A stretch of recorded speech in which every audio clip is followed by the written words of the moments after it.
Hi friends, myself Snehal Vinayak Thorat, BSc Part 3, Department of Zoology. Today I will start my first seminar, paper number 12, Aquatic Biology. My seminar topic is Sulfur Cycle in Freshwater Lake. Sulfur Cycle.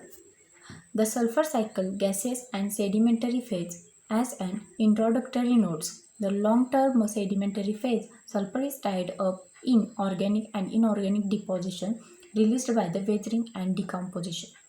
The gaseous phase permits the circulation on a global scale to be explored later.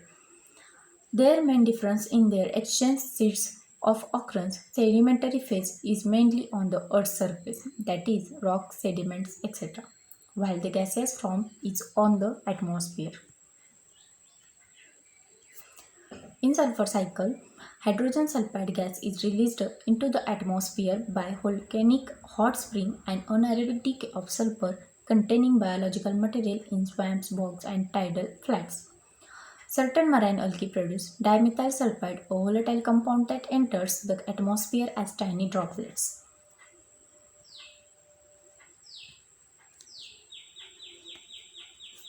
The sulfur cycle. The sulfur is one of the abundant elements on the earth. It is yellow, brittle, tasteless, odorless, non-metal.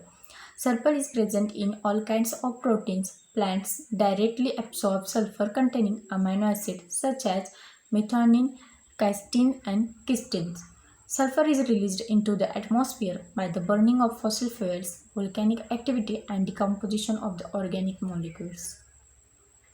On land, sulfur is stored in underground rocks and minerals. It is released precipitation, weathering of rocks, and geothermal vents. The process of sulfur cycle. The sulfur is released by the weathering of rocks. Sulfur comes in contact with air and is converted into sulfates.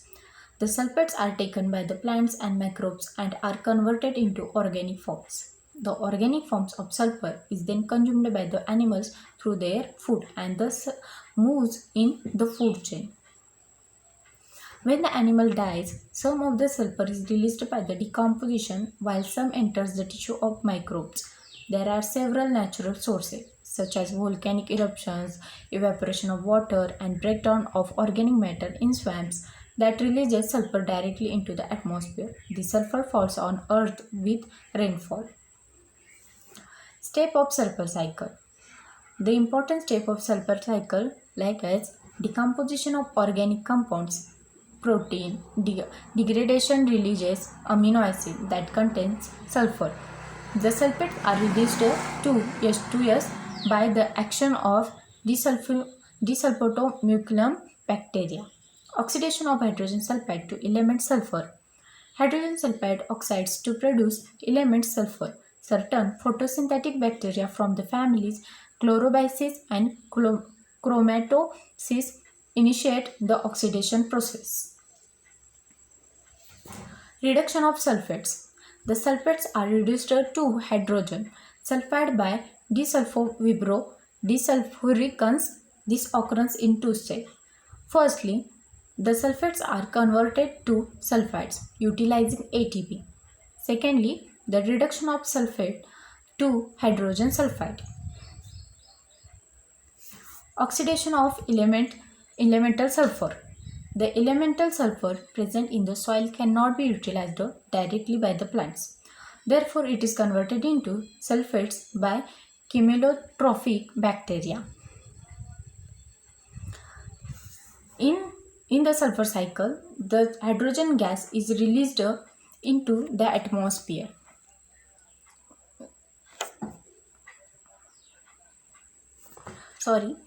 The hydrogen sulfide gas is released into the atmosphere by volcanic eruptions, hot springs, and the anaerobic decay of sulfur contains biological material in swamps, bogs, and tidal flats.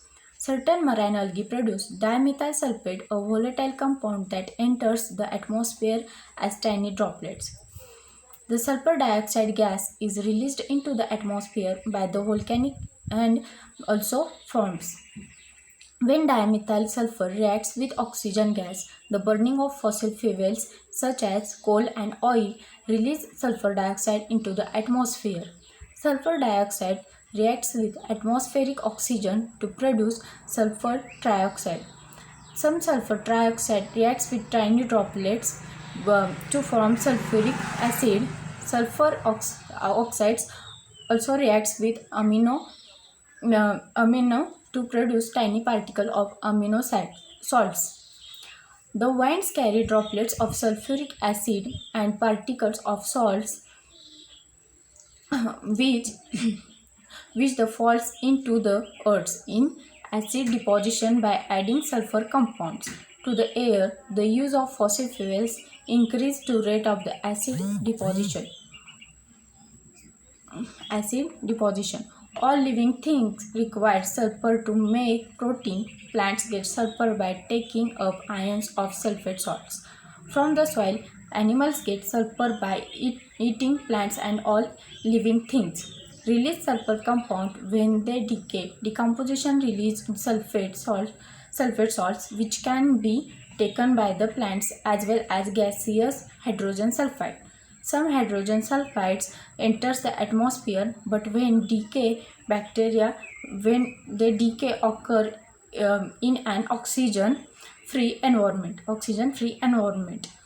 The anaerobic bacteria break down hydrogen sulfide and release sulfur gas. Oxygen requires bacteria can incorporate sulfur into the sulfate salt, which can be taken by the plants and enter the food chain once again. So, thank you.